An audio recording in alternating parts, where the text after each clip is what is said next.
Patriarchy, like the Force, is strong, which is why Luke and Yoda and Darth Vader and Obi-Wan and whoever Samuel Jackson put, all dudes. By the way, why did they train Luke up and not Princess Leia, who was cooler and had more to fight for and was less screwed up? Patriarchy. Many women's rights advocates were fighting to overturn not just laws, but also attitudes. Some of those goals, such as claiming greater control over the right to regulate their own sexual activity and whether or not to have children, were twisted by critics to claim that women advocated free love. The Seneca Falls Convention of 1848 was the first women's rights convention in history. While women had gathered before for temperance lectures that supported prohibition, the Seneca Falls Convention was the first organized event in which the main agenda was women's rights. The convention was held in Seneca Falls, New York, but gained attention from all around the country. It was held for 2 days, July 19, 1848 to July 20, 1848.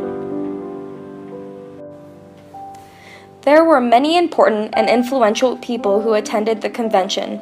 Elizabeth Cady Stanton was a women's rights supporter and abolitionist. She drafted the Declaration of Sentiments, which was discussed heavily at the convention and was a driving force in women's rights and the movement for women's suffrage.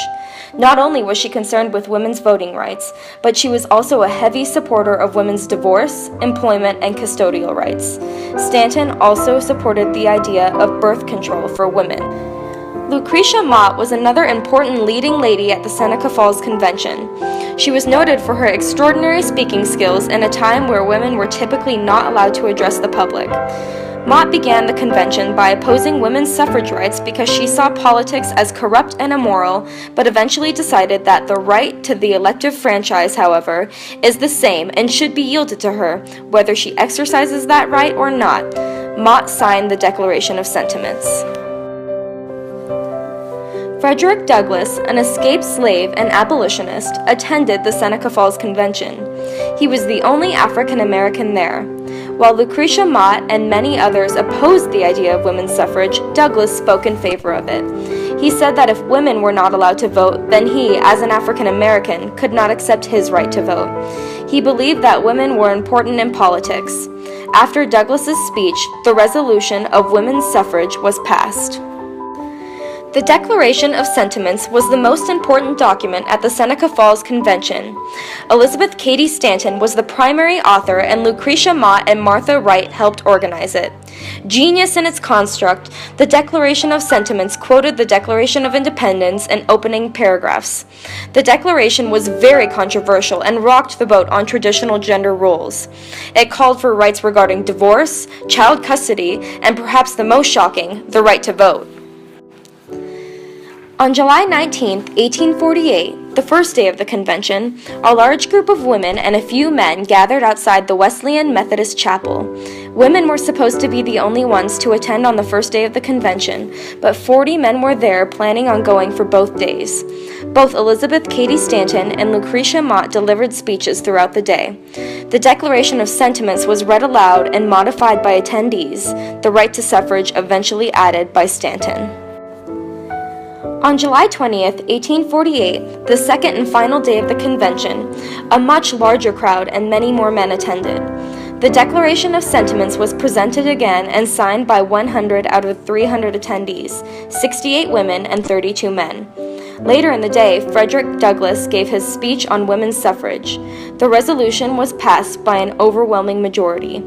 To end the day, a few people were appointed to edit and publish the new resolutions. The Seneca Falls Convention sparked many other women's rights conventions in New York and eventually around the country.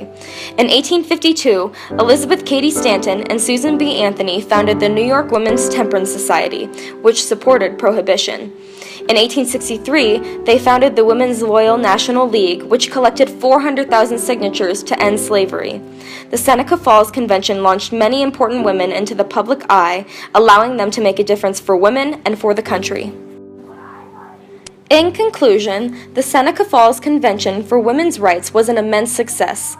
It spurred our nation to give women equality in voting, the right to divorce their husbands if they are unhappy, the right to own and maintain their own property, the right to receive income for their work, and the right to fight for custody of their children.